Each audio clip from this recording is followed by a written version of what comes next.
There are two young fish swimming along, and suddenly they meet an older fish swimming the other direction. He nods at them and asks, "Morning, boys. How's the water?" The two young fish swim along, and after a while, one looks to the other and asks, "What the hell's water?"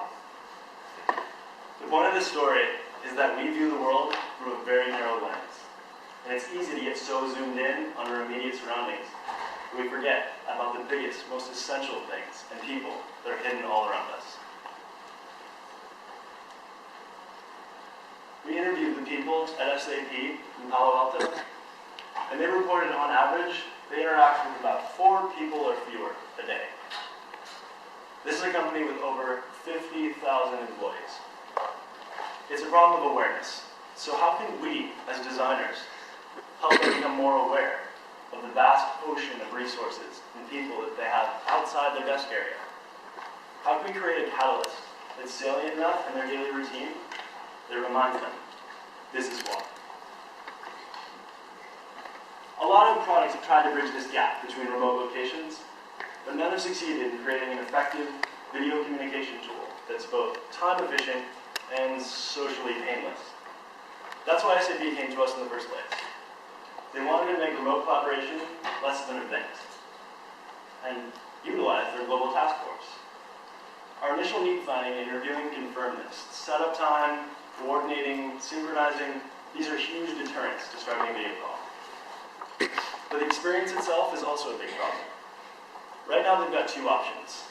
The stifling formality of a huge Cisco telepresence meeting, or the awkward spatial constraints of a little webcam video chat. There must be something in between. So we asked ourselves, what is it about talking to the guys one desk over that's so much more appealing than talking to anyone in a video chat? How can we make this a more engaging and comfortable social experience? So we did a deep dive to try to understand the different kinds of behaviors and interactions that occur on really productive, healthy local teams. And what we found is that group interactions are a lot like fish. You can break them down into scales. The biggest scale being face-to-face, long conversations. In the middle, quick questions, poke your head in their door and say hello. The smallest scale, a glance across the room, hallway collision. There's a lot of social communication software out there, but it's all very blatant and direct. What's the smallest interaction you can have online? Being CC'd in an email, getting poked on Facebook, Snapchat. None of them are mutually spontaneous. And that's when we realized, that's the key. That's what's missing in remote collaboration. Serendipity. Today's gonna be the day, but they're gonna throw it back to you. By now, you should have somehow realized what you gotta do. 'Cause I believe that everybody feels what I do about you now. Low end of the scale is what inspires us to make our product. It's wonderful. It allows you to Backbeat, the word is on the street that the fire in your heart is out. during idle moments. It's a catalyst for new intersections between different departments, different locations, different countries. It breaks down those walls and reminds you, this is water.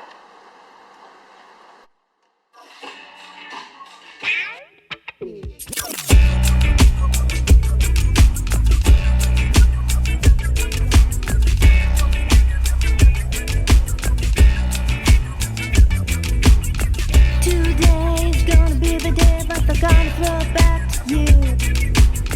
By now, you should have somehow realized what you gotta do. 'Cause I believe that everybody feels what I do about you now.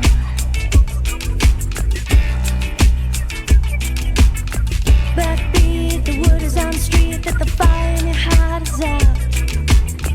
I'm sure you heard it all before, but you never really had a doubt. But I believe that everybody feels the way I do about you now. You're my wonder why. You're my wonder why. You're my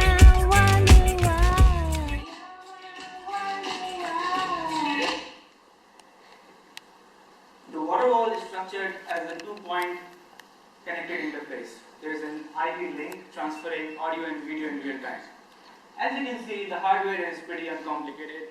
There is short throw projectors, an HD camera, and a speaker system.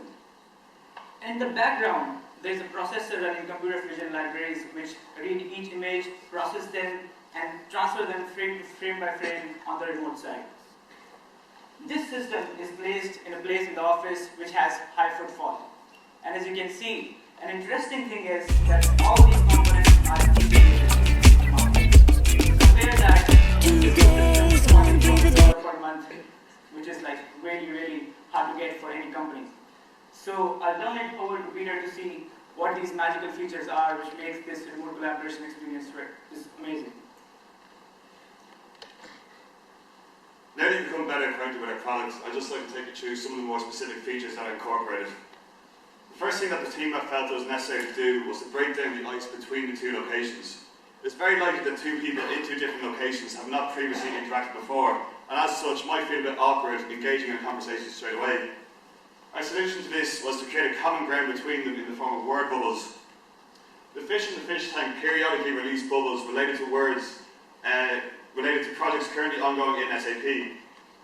Project managers choose the words based on a high priority and a high work level to do with the projects. They're very easily accessible and easy to read, and it initiates conversation between the two people in remote locations. This then feeds into our next feature, which we like to call the catalyst for collaboration. Gesture recognition software has been included in the system such that a simple gesture can bring up further menus. Each fish is related to one specific word. In this case, the fish is related to a project called HANA that has been developed at SAP. With a simple gesture, a further menu can be brought up, displaying the list of experts that are with specific skill sets in HANA in each SAP global location. With another gesture, further information can be brought up on an individual if a person is having a problem with a project. The information includes their name, their contact details, their ID badge, and their skill sets, and this information can be emailed to the user so collaboration can ensue. Delving further into the gesture recognition, it provides a hardware-free way to interact with the water wall. With simple gestures, different menus can be brought up, such as a swipe of a hand can bring up the list of employees, a simple click of the fingers can bring up an individual's information, and then if you wish to go back to the fish tank aesthetic, it's a simple clasp of the hands. This provides an intuitive way to use it and removes the clutter of hardware associated with other systems. Further to this, presence detection has been included in the software also. This is done using facial detection software such that when a person approaches the system detects their presence and the fish swim towards their face. This makes the system more inviting to users and makes them feel as if the system is reacting to their presence.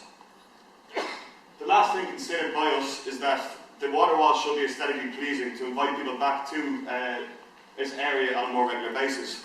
The team did this in a variety of ways. The fish tank overlay takes up the bottom portion of the screen with a simple colourful coral background. Then rippling water graphics encompasses the top part of the screen, which partially obscures the view just in case anyone has any privacy concerns. In the bottom right hand corner, we took lessons from Skype and included the local feed so that the user will have a greater control over their representation on the other side.